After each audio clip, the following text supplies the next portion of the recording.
Oh, Jenny, I'm really genuinely wondering, and I could have responded to your comments in writing and asked the question, but although I'm genuinely wondering, I'm not wondering enough to make that sort of an effort. So, what am I genuinely wondering? Do you have children who aren't speaking to you, or adult children who are looking for some sort of apology and validation? Like, kind of feels like that to me. I'm going to go ahead and read the comments so that everybody knows what I'm talking about. Let's get into it, shall we? Not everything is abuse. Living in the past expecting parents to be perfect is what's wrong here. So I'm going to include the video that you made this comment on at the end of this video. And in a nutshell, the video that you made this comment on was about how it is estranged parents end up staying estranged. And then you go and you make this very invalidating comment that is completely in line with the reasons that estrangements stick. People, listen very clearly. When your adult child comes to you, if you're lucky enough for them to come to you before they actually go, I'm done and I don't even want to try anymore, and they want to talk about the past that is still very much guiding a lot of their present, and especially if they haven't talked about the past with you and you're still using those same behaviors, we'll leave the abuse word aside, then, it's all still being active in present time. And let's also talk about it's not all abuse here. Yeah, I agree with you. I agree with you on this one. Sometimes it's called passing down trauma and making poor decisions, being a poor role model, not listening to your children, but rather giving them what you want to give them rather than what they need. There's all different, colors in this spectrum. It's not black and white and even just gray. I am a trauma survivor. I survived a mother who is a sociopath and a narcissist. My first little pancake, who's 41 years old now, got an untherapized 17-year-old mother who was being blamed for all of the things that had ever been done to her. That's who she got as a mother. She got a struggling young girl. You better believe I passed down some trauma. I did not abuse her. And when my eldest daughter came to me and said, I need to talk about these things with you. And by the way, I'm not the perfect parent. You're not the perfect parent. We're not perfect people. We're not expecting or looking for perfection. We're looking for love and acceptance and validation. And the fact that you feel like it's a personal attack is a you problem, not the person who's upset with some of your actions. I may not have agreed with all of the things that my daughter said to me, in terms of I may not have remembered each thing that she brought up the same. Some things I didn't remember at all, and I denied none of them. Because for me to deny that means that I don't believe her and that I'm invalidating her experience. And I do believe her. And therefore, it's easy for me to validate her experience. I also didn't put it into the context of, hey, sweetheart, like I was 17. I didn't do any of that because none of that is her fault. People will say to me, oh, but I wonder what your mother's childhood was like. That's none of my business. What my childhood was like is my business. And putting that on me is not appropriate. My mother, I have every reason to believe, and absolutely no doubt, went through some pretty horrific abuse to make her into the rage-filled human being that she became. A person who has no empathy. As I said, she is a sociopath and a narcissist.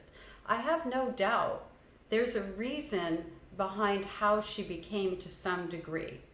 Again, not my problem. She chose to take everything that was done to her and pay it forward on her own little girl. She had every opportunity to break the cycle and do better, just like I had every opportunity to break the cycle and do better. And I did, but I didn't do it perfectly. I also didn't abuse my daughter. That doesn't mean I didn't do things that were traumatic for her. Sometimes that's life. Sometimes we do the best we can and we still mess it up because we're not perfect. And that's okay. You know what's not okay though? It's not okay to tell somebody who's been through trauma that they're living in the past when every memory we have is held within the cells of our body. It's not okay to tell people that they're living in the past when they're trying to resolve it and you're standing on the, well, I'm sorry, I'm not perfect hill. That's not okay. The fact that you're not perfect doesn't make you a bad person or a bad parent. The fact that you won't acknowledge that you hurt your child, intentionally or not, apologize and do better, well, that's what makes you a bad person. And I'm not saying you personally, but I am going by the words that you used on a video where I'm actually trying to be helpful for the parents out there, the ones who are going through low contact and no contact, to understand that when somebody tells you you hurt me, they're not saying that you're a bad person. They're saying that I love you enough to trust you with my pain. Can you help me resolve it? Can we work through it?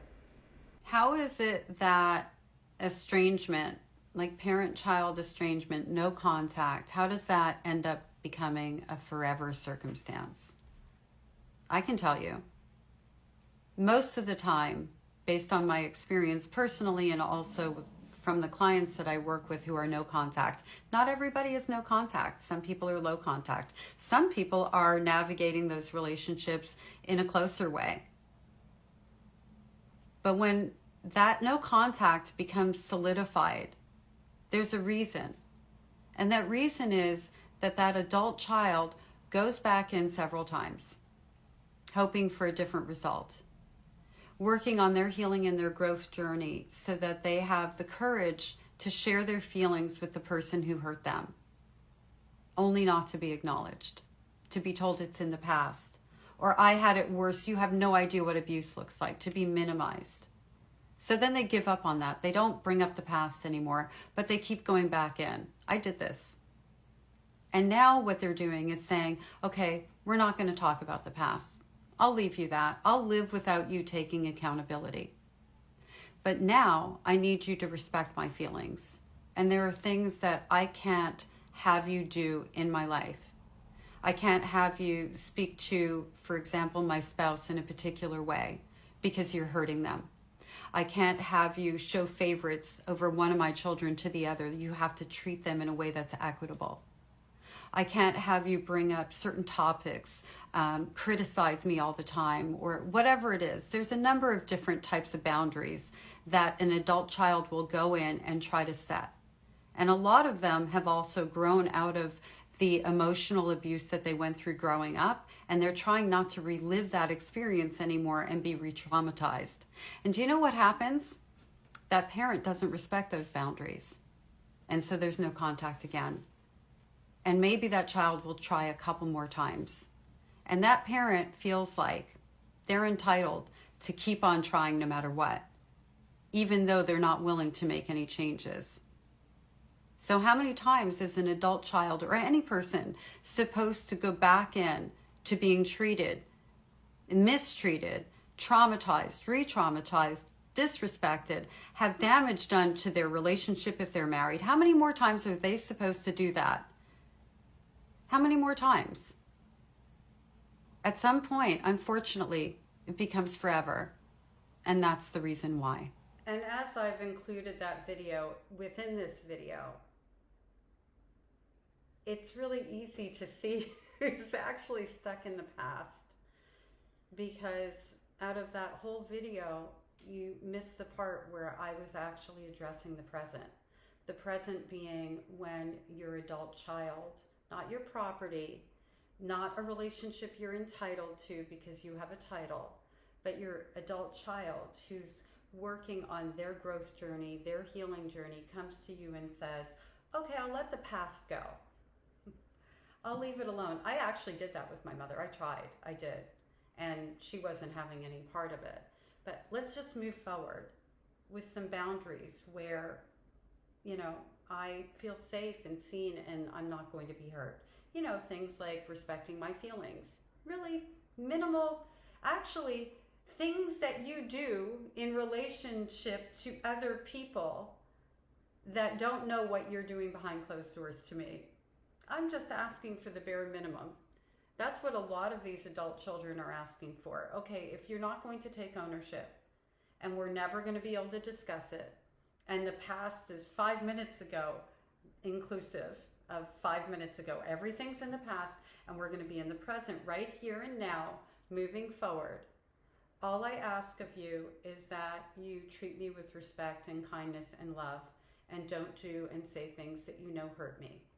In my case, I ask that my children were treated equitably, that the favoritism stopped, that my mother stopped trying to smear campaign me to my then boyfriend, who I married, and then we got divorced, and we're all good. Everything's good there, nothing to see. I was really lucky to marry somebody who helped me get into therapy and helped me grow as a person and helped me to heal. I was very lucky that I had that in my life. My mother was trying to destroy it. And so the boundaries I was trying to set, she wasn't having it. That was in the present, and it wasn't about the past. Interesting how you totally bypassed that. I wonder why that is. Could it be that you're the one who's living in the past, locked into your past behaviors and your perceptions of what your rights are to have a relationship no matter how you behave? Maybe that's a question you should ask yourself. I wish you well. Have a wonderful day. No shade here. I feel sorry that you're stuck in the past.